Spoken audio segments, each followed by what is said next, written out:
जय हिंद दोस्तों। आज दोस्तों काफ़ी इम्पोर्टेंट वीडियो है। ये उनके लिए है जो यूथ बॉयज़ और यूथ गर्ल्स जो अभी सेना की तैयारी कर रहे हैं या पैरामिलिट्री की फोर्सेस की तैयारी कर रहे हैं या कोई भी स्पोर्ट्स एथलेटिक्स की तैयारी कर रहे हैं, उनके लिए काफ़ी महत्वपूर्ण वीडियो है।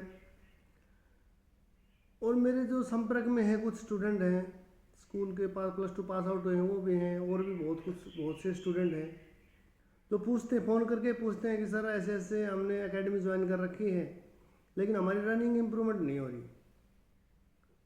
और उन्होंने एकेडमी भी चेंज करी है। मैं ऐसा नहीं बोल रहा कि भाई कोच ट्रेनिंग नहीं करवा रहे। देखो, जो भी जिन्होंने एकेडमियाँ कर रखी हैं अपनी तरफ से पूरा एफर्ट लगाते हो, पूरी मेहनत करा रहे हैं कि बच्चों का भला हो जाए, क्योंकि उसी चीज़ के पैसे भी ले रहे होंगे वो, ठीक है। लेकिन फिर भी क्या है, कहीं ना कहीं कुछ छोटी मोटी कमियां हैं या तो कुछ जाने अनजाने में हो जाती हैं, क्योंकि सभी कोचेस का अपना अपना तरीका होता है, ठीक है। तो मैं भी अपना एक्सपीरियंस शेयर करूंगा, क्योंकि हमने भी लाइफ में ये सब चीज़ करके पहुँचे हैं, ठीक है। तो जब हम कोई चीज़ कर लेते हैं ना तो उसको बताने में थोड़ा सा आसानी होती है, और अब उसको समझाने में भी थोड़े सही रहेगा। तो मेरा विचार है किसी का भला हो जाए, क्योंकि अभी बच्चे लड़कियां काफ़ी देखते हैं कि कोई रोड पर रनिंग करे, लगातार भाग रहे हैं, किसी के पैरों में दर्द हो रहा है, तो कई कारण हैं। तो उन सब कारणों का इस वीडियो में आपको निदान मिलेगा, ठीक है। तो इसमें सबसे पहले हम करते हैं कि आपके पास रनिंग करने से पहले आपका माइंड सेट होना चाहिए, ठीक है।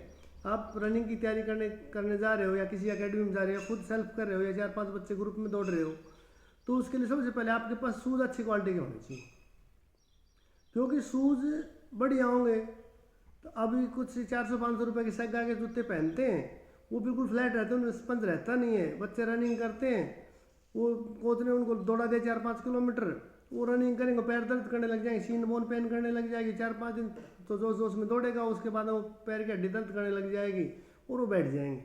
फिर एक बार जब शीन बोन पेन करने लग गए ना, वो ठीक नहीं होगी। फिर जब भी फिर आप वर्कआउट शुरू करोगे फिर दोबारा शुरू हो जाना उसमें, ठीक है।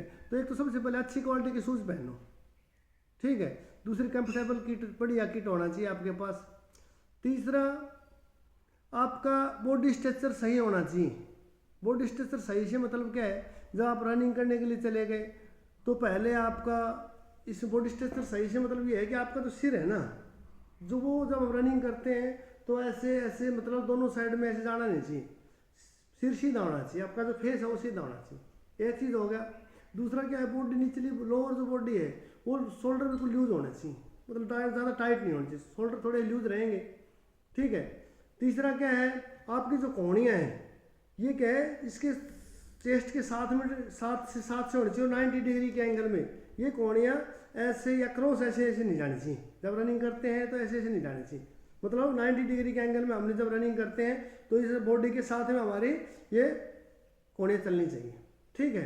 तीसरा क्या है, हमारे जो पैर है ना, जो पैर वो एक लाइन में जब हम दौड़ते हैं तो एक लाइन में चलने चाहिए, क्योंकि अगर हमारे पैर क्या है, कई बार पैर हो जाते वाइड हो जाते हैं, जब हम दौड़ते हैं तो पैर वाइड चलते हैं, थोड़े से वाइड टिकते हैं।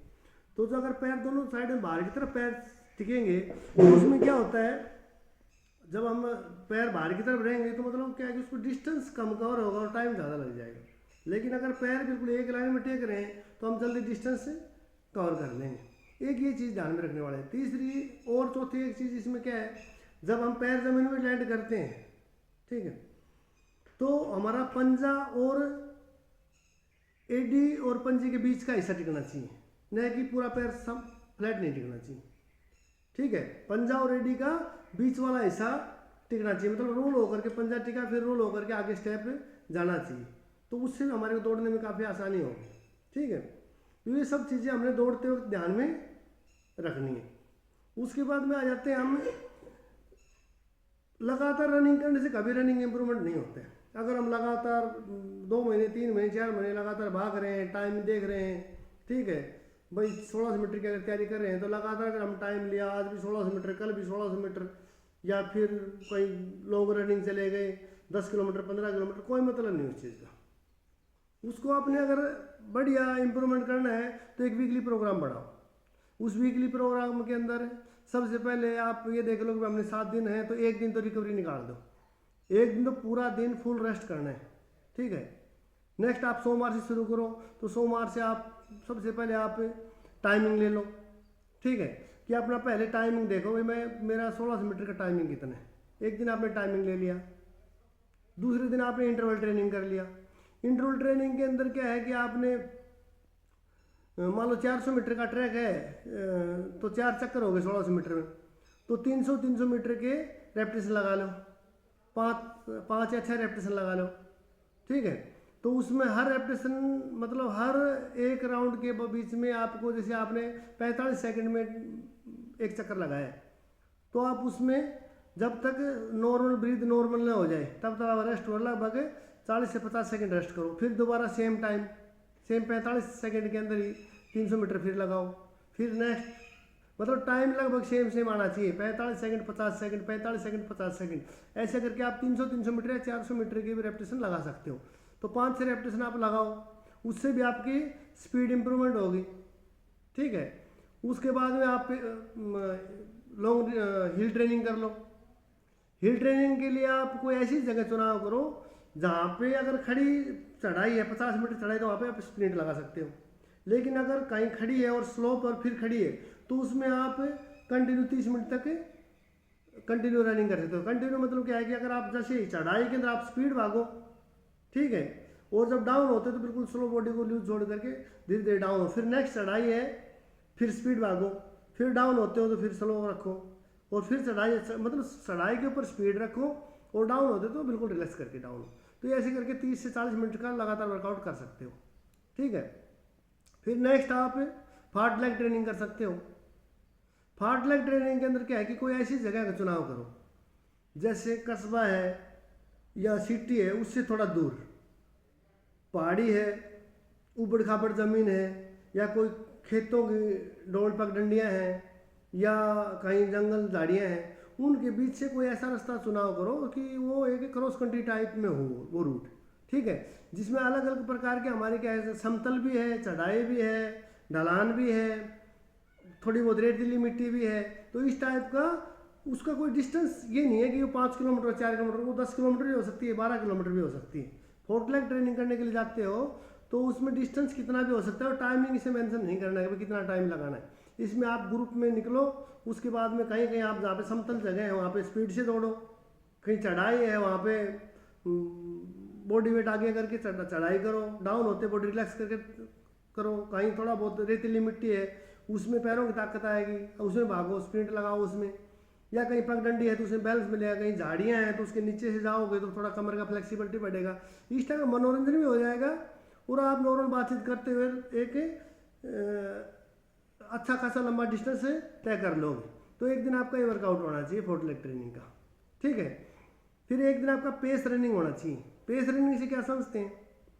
पेस रनिंग से मतलब ये है कि आपने अगर 1600 मीटर आपने पेस रनिंग भागनी है तो 400 मीटर का टाइमिंग आपने, अगर 400 मीटर आपने 1 मिनट 20 सेकंड में लगाई है या 1 मिनट 15 सेकंड में लगाई है 400 मीटर, तो दूसरा चक्कर भी आपका 1:15 में लगना चाहिए, तीसरा चक्कर भी 1:15 में लगना चाहिए, चौथा चक्कर भी 1:15 में लगना चाहिए, ठीक है। तो इसको बोलते हैं पेस रनिंग। तो उसके लिए क्या करेंगे हम, या तो हम स्टॉपवॉच, अपने कोच आपके साथ में रहेगा और स्टॉपवॉच आप अपने पास में रखो, ठीक है। आपका रनिंग वॉच आपके पास में होना चाहिए, ठीक है। जब हम एक चक्कर लगाया है तो आपने 1 मिनट 10 सेकंड का टाइम सेट कर लिया, भाई 1 मिनट 10 सेकंड में मैंने एक चक्कर लगाना है, या 1 मिनट 15 सेकंड में एक चक्कर लगाना है। तो आपने एक चक्कर आपका जब पूरा हो जाता है तो आप एक बार हल्का टाइम अपने स्टॉप वॉच पे ध्यान दो, और मैंने कहीं ज़्यादा टाइम तो नहीं ले लिया है, दूसरा चक्कर भी आपने उसी टाइमिंग में लगाना है। कोच भी आपको फॉलो करेगा, कोच ने भी टाइम लगा रखा है, वो भी आपको बता देगा कि आपका एक चक्कर इतने 1:15 का लगा है। जब दूसरा चक्कर आप लगा रहे हो तो अगर आपने 1:20 का लगाया तो कोच बताएगा भाई आपने 5 सेकंड ज़्यादा ले लिया है, तो इसमें थोड़ा स्पीड करो इस चक्कर में, ठीक है। तो अगर आप लगातार पेस रनिंग करते हो तो उससे आपको एक स्टेप से भागने की आदत पड़ जाएगी। ये नहीं है कि शुरू में स्लो चले फिर लास्ट में कवर होता नहीं, जो आगे निकल गए फिर बाद में कटेंगे नहीं। ये शुरू से ही आपने एक स्टेप उठाने और लास्ट तक फिनिश भी उसी स्टेप से करने। तो पेस रनिंग आप करोगे तो उससे भी आपकी रनिंग इंप्रूवमेंट हो जाएगी, ठीक है। एक दिन आप लॉन्ग डिस्टेंस रनिंग करो, लॉन्ग डिस्टेंस आप 10 से 15 किलोमीटर या 10 किलोमीटर या 5 किलोमीटर आप रनिंग करो। उसमें आप ये नहीं है कि भाई बहुत ज़्यादा फास्ट चलना है या बहुत ज़्यादा स्लो चलना है, ठीक है। आपको अपनी 10 किलोमीटर या 5 किलोमीटर रनिंग करनी है तो एक ग्रुप में आप लॉन्ग डिस्टेंस रनिंग करो उसमें, ठीक है। 70 से 80% एफर्ट लगा करके आप उस रनिंग को कंप्लीट करो, ठीक है। तो ये आपका वीकली प्रोग्राम इस टाइप का होना चाहिए। कभी कभी स्लो फास्ट कर लो, 5 किलोमीटर है तो स्लो फास्ट भी कर सकते हो, ठीक है।